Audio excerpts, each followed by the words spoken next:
Hello guys, ఈరోజు అయితే మా అమ్మగారు సమ్మర్ కదా, సమ్మర్కి సంబంధించిన కొన్ని వస్తువులు అయితే పంపించారు. అవేంటో చూద్దాం రండి.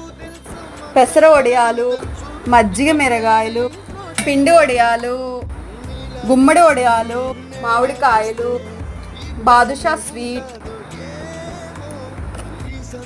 లడ్డు, కాకినాడ కాజా, పసుపు, కుంకం. సమ్మర్ అంటే మనకు ఎంతో ఇష్టమైన మామిడికాయ పచ్చడి లేకపోతే అవ్వదు కదా, సో అందుకే మామిడికాయ పచ్చడి. చూస్తేనే నోరు ఊరిపోతుంది కదండి మీ అందరికి. ఇది వాటర్ అనుకుంటున్నారేమో, అస్సలు కాదు. నా హెయిర్ కి రహస్యమైన ఆయిల్ కూడా ప్రిపేర్ చేసుకుని తీసుకొచ్చింది మా అమ్మ. బట్ నాట్ లీస్ట్ ఎంతో ఇష్టమైన గేదె పెరుగు.